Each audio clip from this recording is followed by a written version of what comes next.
Hello मेरे प्यारे साथियों, कैसे हैं आप सभी। आशा करता हूं आप सभी अच्छे होंगे। आज हम सिंस और फॉर के यूजेस को जान लेते हैं, ताकि इसके बाद हम जब भी प्रेजेंट परफेक्ट टेंस करेंगे तो हमें आसानी रहेगी इनके यूजेस को समझने के लिए, राइट।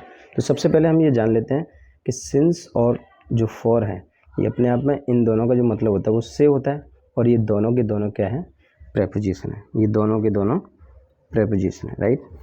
अब कई बार हमने अक्सर ऐसा पढ़ा है कि सिंस का प्रयोग हम वहाँ करते हैं जहाँ पर निश्चित समय होता है, और फॉर का प्रयोग वहाँ किया जाता है जहाँ अनिश्चित समय होता है। तो मैं आपको बताना चाहूँगा, यदि मॉर्निंग, जैसे देखिए हमने कई बार किया है कि सिंस मॉर्निंग से पहले हम क्या प्रयोग करते हैं, सिंस का प्रयोग करते हैं, राइट। मॉर्निंग का मतलब यहाँ पर ये नहीं है कि ये निश्चित है, इसीलिए हमने इसमें सिंस का प्रयोग किया है। आइए जानते हैं किस प्रकार से। जैसे मान के चलिए रात के 12 बज गए, यहाँ से सुबह शुरू हो जाती है, राइट। 1 बजे भी सुबह है, 2 बजे भी सुबह है, 3 बजे भी सुबह है, 4 बजे भी सुबह, 5 बजे भी, इस तरीके से 11:59 और 59 सेकंड यहाँ तक आपकी सुबह है, राइट। अब ये बताइए आप मुझे, जैसे मैं आपको पढ़ा रहा हूँ, मैं सुबह से आपको पढ़ा रहा हूँ, तो क्या आप मुझे बता सकते हैं मैं कितने बजे से पढ़ा रहा हूँ? नहीं बता सकते ना। अगर आप ये नहीं बता सकते, अगर आप मुझे ये बता देते कि हाँ भाई 4 बजे से आप पढ़ा रहे हैं, 4 बजे को ही सुबह कहते हैं, या मैं ये कहूँ, मान के चलिए कि 7 बजे को ही सुबह कहते हैं, कि मैं सुबह से पढ़ा रहा हूँ बच्चों को, इसका मतलब 7 बज गए और 7 बजे को ही सुबह कहते हैं, तो ऐसा तो नहीं है। इसमें तो कई सारे पड़ाव बन गए, 1 बजे भी, 2 बजे भी, 3 बजे भी, 4 बजे भी। देखिए 5 बजे भी सुबह है, 7 बजे भी सुबह है, 10 बजे भी सुबह है। कौन सी सुबह है? तो फिर हम, ये तो अनिश्चित हो गया, और अगर ये अनिश्चित हो गया तो फिर तो यहाँ फॉर आनी चाहिए। तो फॉर क्यों नहीं आ रही? क्योंकि इसमें एक बात का ध्यान रखना है आपको, और वो है कि जिन चीज़ों के बारे में, जिन चीज़ों के स्टार्टिंग पॉइंट ऑफ टाइम अगर हमें पता चल जाता है, वहीं पर हम सिंस का प्रयोग करते हैं। अब स्टार्टिंग पॉइंट का मतलब क्या है? मैं सुबह से पढ़ा रहा हूँ, तो सुबह से पढ़ा रहा हूँ, तो सुबह का शुरुआती बिंदु है कि नहीं है? सुबह कहीं ना कहीं ऐसा कोई बिंदु बताइए जब हम इसके पीछे लौटते हैं कि सुबह शुरू हुई थी कि नहीं हुई थी कभी ना कभी। तो सुबह तो भाई यहाँ पर शुरू हुई थी, इसका मतलब हम इसके स्टार्टिंग पॉइंट पर पहुँच गए, इसीलिए हमने क्या लगाया, सिंस लगाया इससे पहले, राइट। अब एक और चीज़, जैसे मान के चलिए इवनिंग की अगर हम बात करें, तो इवनिंग, शाम जो है, कितने बजे से शुरू हो जाती है? चलो चलो नून की बात कर लेते हैं, राइट। नून की बात करें तो नून को आप लोगों को ध्यान रखना है, ये एग्जैक्ट 12 बजे नून है, इसलिए हम इससे पहले क्या है, एग्जैक्ट चीज़ें, यानी कि जो भी डेफिनेट चीज़ होती है हम उनसे पहले क्या लगाते हैं, एट लगाते हैं। इसलिए हम इसे इंग्लिश में क्या लिख सकते हैं, एट नून लिख सकते हैं। लेकिन हम एट मॉर्निंग नहीं लिखते। क्यों नहीं लिखते?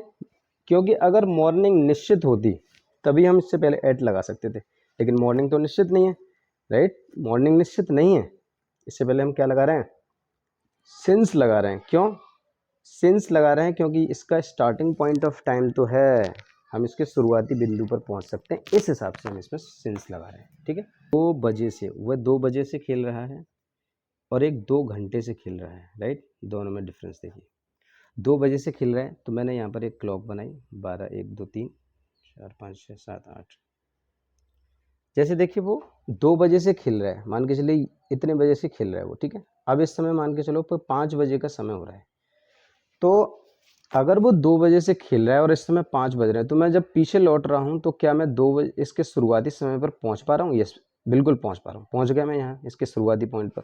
इसीलिए मैं कह सकता हूँ कि जिस चीज़ के शुरुआती पॉइंट पर अगर हम पहुँच जाएँ, वहाँ पर हम क्या लगाते हैं, सिंस का प्रयोग करते, राइट। और मैं इसी बात को आपसे कहूँ, वो 2 घंटे से खेल रहे हैं, तो आप मुझे बता सकते हैं कौन से 2 घंटे, ये वाले 2 घंटे, या ये वाले 2 घंटे, या ये वाले 2 घंटे। तो मैं एग्जैक्ट इसके शुरुआती पॉइंट पर, शुरुआती बिंदु पर नहीं पहुँच पा रहा है, इसलिए हम यहाँ पर क्या क्या लगाते हैं, फॉर का प्रयोग करते हैं, राइट। हम और आप अक्सर इन सब चीज़ों को काफ़ी समय से इस तरह से पढ़ते आए हैं कि सुबह निश्चित होती है तो निश्चित समय के लिए हम सिंस का प्रयोग करते हैं, और अनिश्चित के लिए हम फॉर का प्रयोग करते हैं, राइट। अब एक और बात हम जानते हैं, जैसे दिनों के नाम को अगर हम ले लें, राइट, मंडे, ट्यूसडे, जैसे हम यहाँ पे लगे Monday, Tuesday, Wednesday, Thursday, right, Friday, Saturday and Sunday, right. Thursday से इन इस गांव में रह रहा हूँ, मैं थर्सडे से रह रहा हूँ। आज कौन सा दिन है? सैटरडे। और मैं कब से रह रहा हूँ? थर्सडे से रह रहा हूँ, राइट। तो क्या मैं इसके शुरुआती पॉइंट पर पहुँच पा रहा हूँ? बिल्कुल पहुँच पा रहा हूँ, इसलिए हम क्या लिखते हैं, since Thursday, since Thursday, right. अब एक और चीज़ हम लिखते हैं, since Diwali, since Diwali, since Holi, right. तो इनके नाम से पहले क्यों हम सिंस लगा रहे हैं? इनके नाम से पहले इसलिए सिंस लगा रहे हैं क्योंकि मान के चलिए दिवाली के बाद कोई और फेस्टिवल आया होगा, इसके बाद कोई और फेस्टिवल आया होगा, उसके बाद कोई और फेस्टिवल आया होगा, राइट। तो हम जब इसके पीछे लौटें तो क्या हम इसके शुरुआती पॉइंट पर पहुंच पा रहे हैं? बिल्कुल पहुंच पा रहे हैं, इसीलिए हमने क्या लगाया, सिंस दिवाली। अब जैसे हम कभी कभी ये भी लिखते हैं सिंस चाइल्डहुड, सिंस चाइल्डहुड। अब इससे पहले हम क्यों लगा रहे हैं सिंस?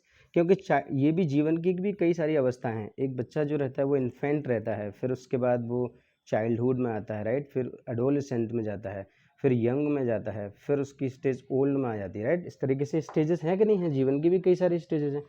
तो तब हम इसके पीछे अगर लौटें तो क्या हम इसके शुरुआती बिंदु पर पहुँच पा रहे हैं? बिल्कुल पहुँच पा रहे हैं। इसके शुरुआती बिंदु पर अगर हम पहुँच पा रहे हैं, इसलिए हमने क्या लगाया, यहाँ पर सिंस का प्रयोग किया है, राइट। तो मैं समझता हूँ कि सिंस का प्रयोग आपको धीरे धीरे समझ में आ रहा होगा, राइट। और एक और चीज़, जैसे कई बड़ी बड़ी कंपनीज हैं, वो अपने या कॉलेज हो या इंस्टीट्यूशंस हो, वो क्या लिख करके रखते हैं, ये कॉलेज भाई सिंस 1853, राइट, या फिर ये कंपनी 1853 से है। ये क्यों लिख के रखते हैं? 1853 से इसलिए रख के रखते हैं कि जैसे मान के चलिए 53 के बाद 54 आया होगा, फिर उसके बाद 55 आया, 55 आया, फिर उसके बाद 56 आया, फिर मान लो 2023 आया, फिर 2024 आया, अब 2024 चल रहा है।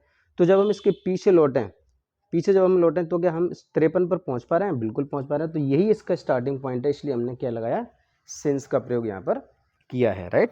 कारण दिखाने के लिए भी सिंस का प्रयोग किया जाता है। अब कारण दिखाने के लिए कैसे किया जाता है? हाँ भाई, तुम क्लास में क्यों नहीं आए? सर चूंकि मैं बीमार था इसलिए आ नहीं सका, राइट। चूंकि मैं बीमार था, तो चूंकि के लिए क्या लगा सकते हैं हम, since. Since I was ill, since I was ill, I could not come, since I was ill। अब देखिए यहाँ पर क्यों नहीं आए, टीचर ने पूछा क्यों नहीं आए, तो उसने कारण बता दिया। तो कारण बताने के लिए भी हम सिंस का प्रयोग करते हैं, राइट। एक और बात, मैं बच्चों को जब मैं 15 साल का था तब से पढ़ा रहा हूँ। तो I have been teaching students, I have been teaching students since I was 15, since I was 15। अब देखिए यहाँ पर भी इस तरह से भी हम सिंस का प्रयोग कर लेते हैं। आपने सिंस के कई सारे यूजेस यहाँ पर देखे। अब हम जानते हैं फॉर के बारे में, राइट। फॉर एक ऐसा यूज है मेरे प्यारे साथियों, जो प्रेजेंट टेंस में भी यूज़ हो जाता है, पास्ट टेंस में भी यूज़ हो जाता है, और ये फ्यूचर टेंस में भी यूज़ हो जाता है। और ये अवस्था दिखाने के लिए, सॉरी, ड्यूरेशन दिखाने के लिए किया जाता है, राइट। ड्यूरेशन दिखाने के लिए इसका प्रयोग किया जाता है। अब जैसे फॉर का प्रयोग, जैसे मैंने आपको समझाया था अभी, मैं 3 घंटे से खेल रहा हूँ, तो किस तरह से मैं बनाऊंगा सेंटेंस, मैं 3 घंटे से खेल रहा हूँ, आई हैव बीन, मैं 3 घंटे से खेल रहा हूँ, I have been playing for 3 hours, I have been playing for 3 hours. क्योंकि 3 आवर्स के स्टार्टिंग पॉइंट पर मैं नहीं पहुंच सकता, इसलिए मैं किसका प्रयोग कर रहा हूँ, फॉर का प्रयोग यहाँ पर कर रहा हूँ, राइट। अब देखिए प्रेजेंट इंडेफिनिट है ये, राइट। प्रेजेंट इंडेफिनिट है, सीमा मुझे जानती है 2005 से। तो प्रेजेंट इंडेफिनिट में हम क्या नहीं कर सकते, सिंस का प्रयोग नहीं लगा सकते। क्यों? अब सिंस का प्रयोग नहीं लगा सकते तो क्या करें, नो एक ऐसी वर्ब है जो किसको दिखाती है, स्टेट को दिखाती है, और स्टेट को दिखाने वाली वर्ब में हम कभी भी क्या नहीं लगा सकते, आईएनजी नहीं लगा सकते। तो क्या करना इसका, अब इसको हम आईएनजी बनाकर प्रेजेंट परफेक्ट कंटिन्यूस तो बना नहीं सकते, तो हमारे पास एक ही ऑप्शन बचा, वो क्या है, हम इसको प्रेजेंट परफेक्ट में कन्वर्ट कर सकते हैं, राइट। तो Seema has known me since 2005, sorry, right. तो देखिए प्रेजेंट परफेक्ट में हम सिंस का प्रयोग करते हैं और प्रेजेंट परफेक्ट कंटिन्यूस में सिंस का प्रयोग करते हैं। तो मैं ये बताना चाह रहा था आपको कि ये जो फॉर है ना, फॉर तीनों टेंसेस में यूज़ किया जा सकता है, लेकिन सिंस का जो प्रयोग है वो सिर्फ और सिर्फ कहाँ पर किया जाएगा, present perfect, present perfect, present perfect और प्रेजेंट परफेक्ट कंटिन्यूस, बस इन दोनों टेंसेस में ही इसका प्रयोग किया जा सकता है, राइट। जैसे मैंने यहाँ पर लिखा, मैं 4 दिनों से मैं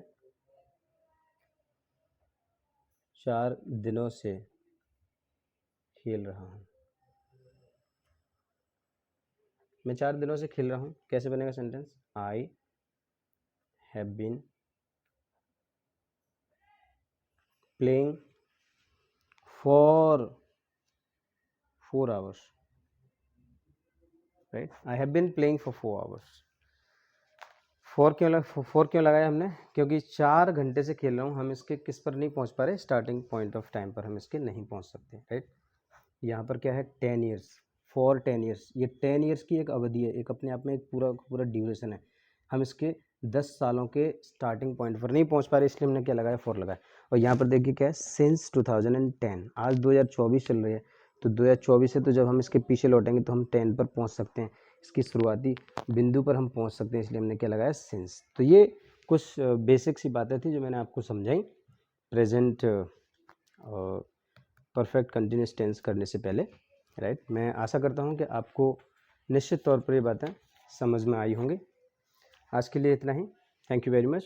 हैव अ नाइस डे।